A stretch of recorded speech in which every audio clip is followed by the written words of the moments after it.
Assalamualaikum dan selamat sejahtera cikgu ucapkan kepada semua murid yang sedang menonton video PDPR untuk subjek Bahasa Melayu pada hari ini. Okay, kita telah masuk dalam tajuk ataupun unit 15, Oh Malaysiaku. Mari kita teruskan. Pengetahuan murid-murid, tajuk pembelajaran kita pada hari ini ialah Aku Warga Negara Malaysia. Okey, kita lihat pada objektif pembelajaran. Pada hari ini, kita akan belajar untuk memurnikan teks dari aspek tanda baca. Memurnikan bermaksud mengedit teks dari aspek tanda baca. Murid-murid juga boleh merujuk dalam buku Bahasa Melayu Jilid 2 pada muka surat 15.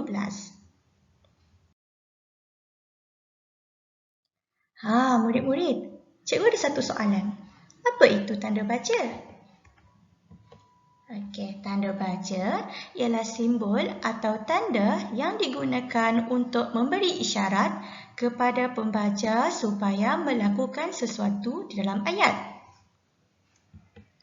Tanda baca juga diletakkan di tempat-tempat tertentu dalam ayat berdasarkan tujuan dan kesesuaiannya. Sebentar nanti cikgu akan tunjukkan apakah itu tanda baca dan juga kegunaan sesuatu tanda baca tersebut.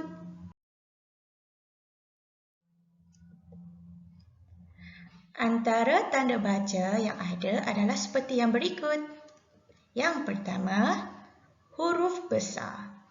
Awak tengok di sini, A, B, C, D, E, F, G. Okey, semua perkataan tersebut ditulis menggunakan huruf besar.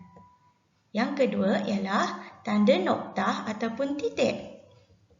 Tanda baca yang ketiga pula ialah tanda koma. Tanda baca yang keempat ialah tanda tanya. Tanda baca yang kelima pula ialah tanda seru. Tanda baca yang keenam ialah tanda sempang. Dan yang terakhir, tanda baca tanda petik. Okay, murid-murid boleh lihat berdasarkan yang cikgu tunjukkan di dalam paparan skrin. Tanda baca yang pertama tadi ialah huruf besar. Huruf besar, seperti yang kita tahu, huruf-huruf yang ditulis menggunakan huruf besar. Betul tak kalau kita tulis yang macam ni? Salah, kerana ini ialah huruf kecil. Okey, yang pertama ialah huruf besar. Yang kedua ialah tanda noktah ataupun titik. Tanda noktah adalah seperti ini. Seperti titik yang diletakkan di bawah. Yang ketiga pula ialah tanda koma. Tanda koma adalah seperti ini. Yang keempat ialah tanda tanya. Tanda tanya berbentuk seperti ini. Yang kelima ialah tanda seru. Tanda seru berbentuk begini. Yang keenam ialah tanda sempang. Tanda sempang berbentuk sebegini. Dan yang ketujuh ialah tanda petik. Tanda petik berbentuk begini.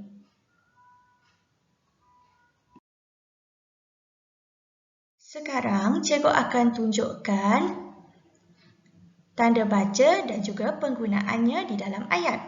Okey, untuk tanda baca yang pertama ialah huruf besar. Huruf besar adalah seperti ini. Murid-murid pun tahu kan? Huruf besar, huruf yang ditulis dalam bentuk sebegini. A, B, C, D, E, F, G, H, I, J, K, L, M, N, O, P, Q, R, S, T, U, V, W, X, Y, Z. Kita lihat pada kegunaan huruf besar tanda baca. Yang pertama iaitu kegunaan huruf besar ialah digunakan pada permulaan ayat. Murid kena ingat digunakan pada permulaan ayat. Huruf besar digunakan pada permulaan ayat seperti contoh ayat yang pertama. Dia menyalin nota menggunakan pen. Dia menyalin nota menggunakan pen. Okay, huruf besar di hadapan ayat perlu menggunakan huruf besar. Dan yang kedua, fail itu berwarna kuning. Huruf F di hadapan hendaklah berhuruf besar. Okey, kalau kita lihat pada ayat yang kedua, fail itu berwarna kuning. Huruf pertama ataupun huruf F merupakan huruf kecil. Jadinya ayat ini adalah salah. Kenapa? Kerana tidak menggunakan huruf besar pada permulaan ayat. Okey, sekarang kita teruskan dengan kegunaan huruf besar yang kedua. Kegunaannya yang kedua ialah digunakan pada kata nama khas. Contoh ayat yang pertama, nama kawan saya ialah Anis. Okey, Anis merupakan kata nama khas.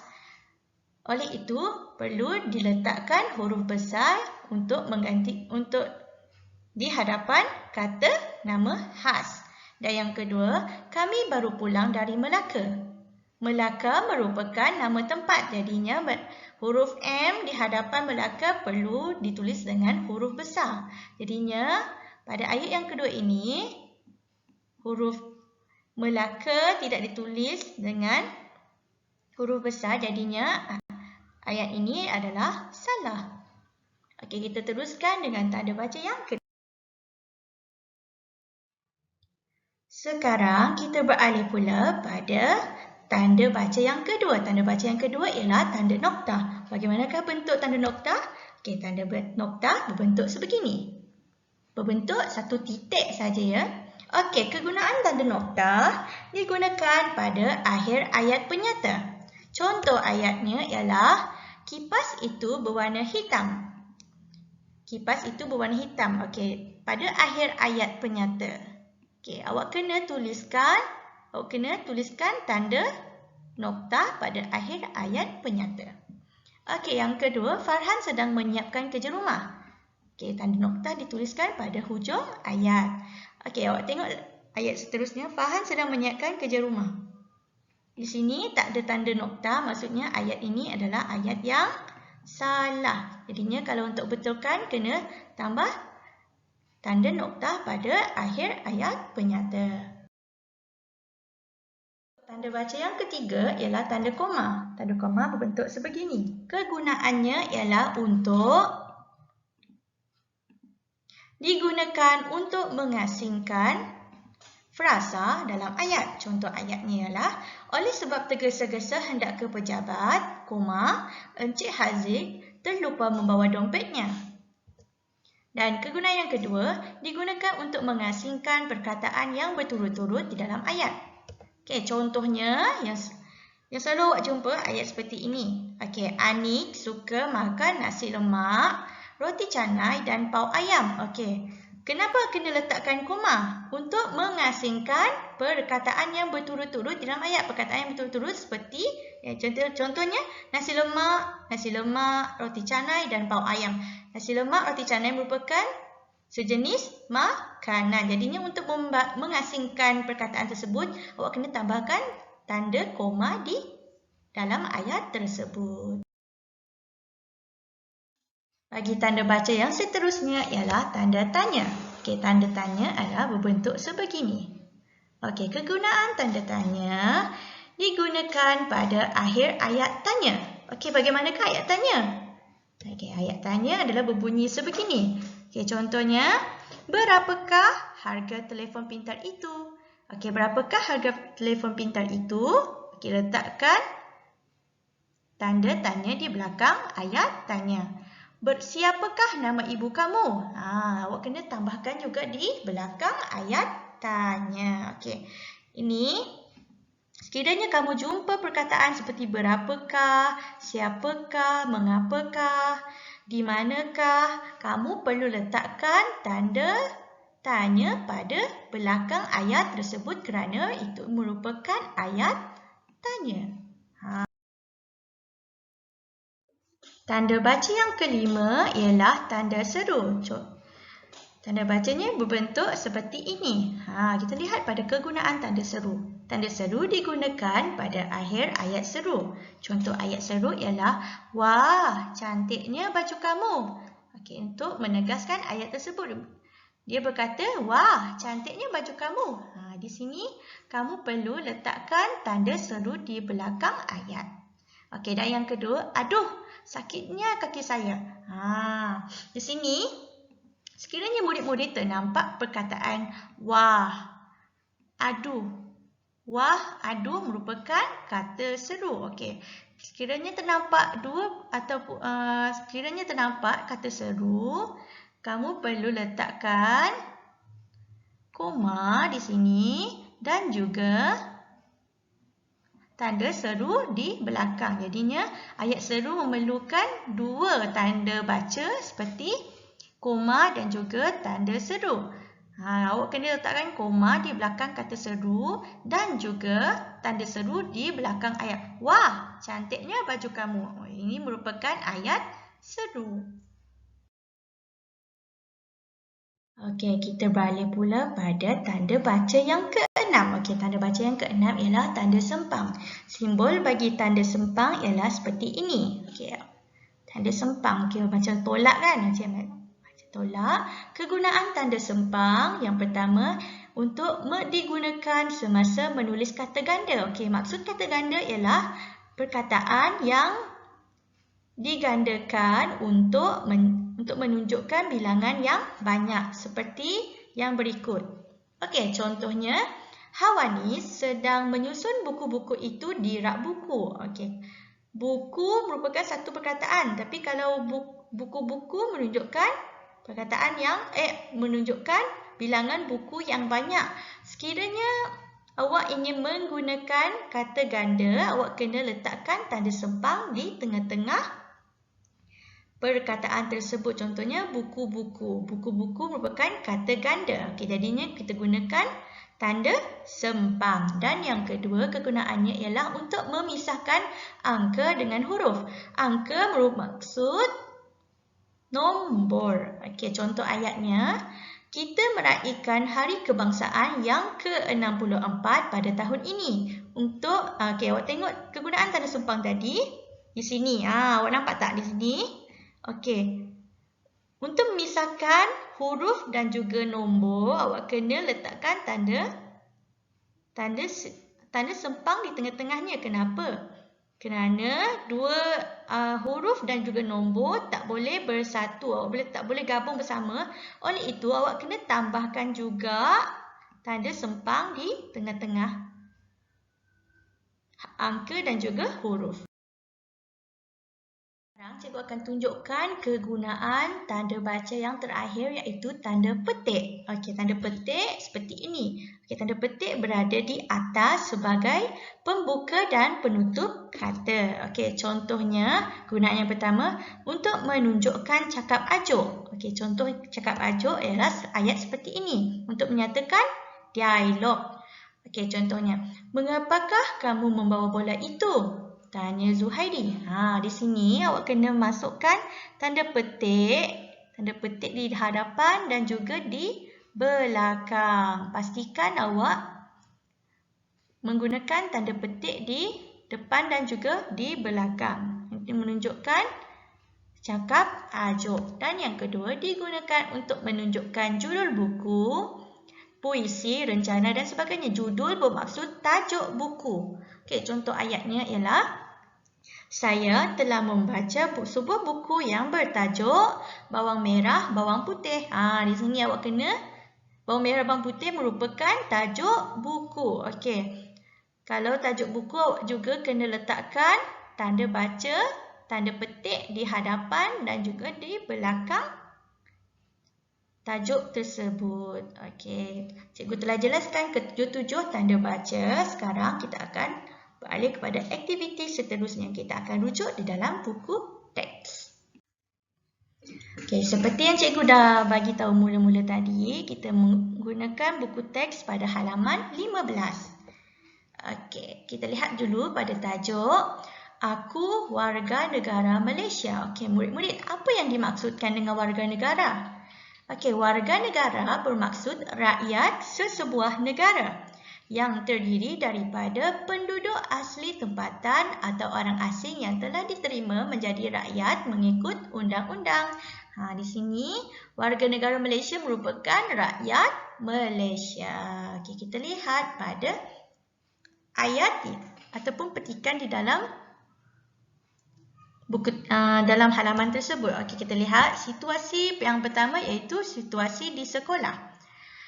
Siapakah yang terpilih mewakili sekolah kita di dalam pertandingan badminton peringkat daerah? Tanya Cikgu Ramlan kepada anak muridnya. Kami, Cikgu, jawab Hasan dan kawan-kawannya. Okey, kita akan memurnikan teks tersebut. Okey, kita lihat macam mana kita nak edit tanda baca daripada ayat tersebut. Kita lihat pada ayat yang pertama. Syabas Hasan, Idris dan Kok Bun kerana kamu bertiga terpilih untuk mewakili sekolah kita ke peringkat daerah, kata Cikgu Ramlan. Kalau untuk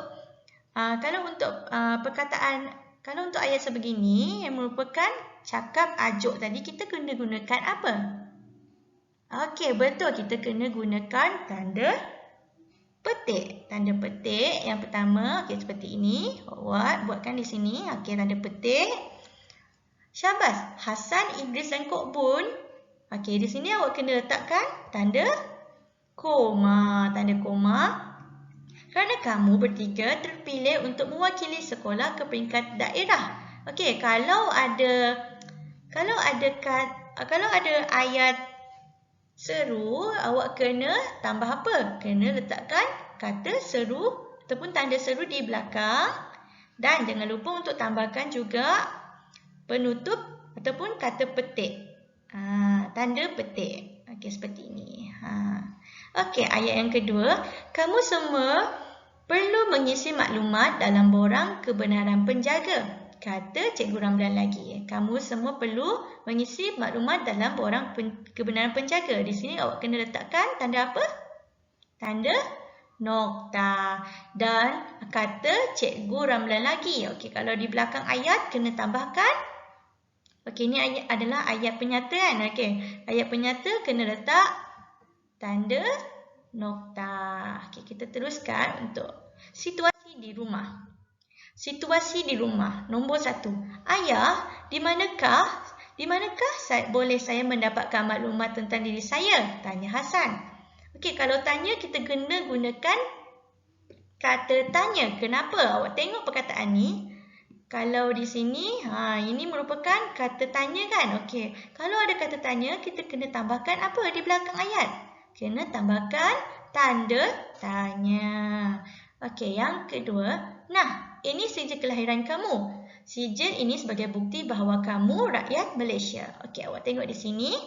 Nah merupakan kata seru. Okey, kalau kata seru, kena letakkan koma dan juga apa di belakang lain sekali? Ya, betul. Kalau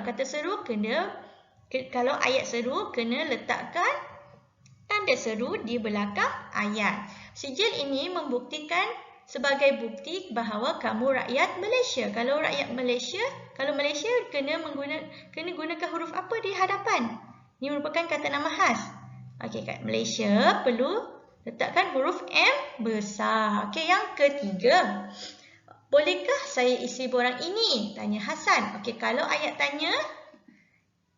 Okey, bolehkah? Okey, tanya. Okey.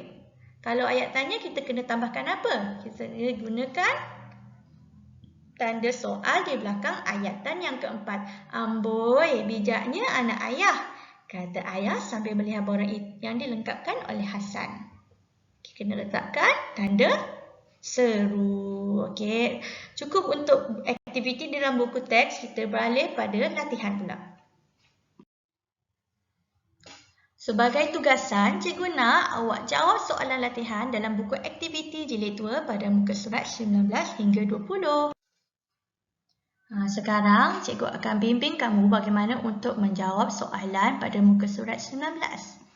Okey, pada buku aktiviti muka surat 19, aktivitinya ialah edit tanda baca. Awak kena baca dulu petikan tersebut. Okey, di sini kita akan cari tanda baca yang salah dan awak kena betulkan. Okey, yang pertama.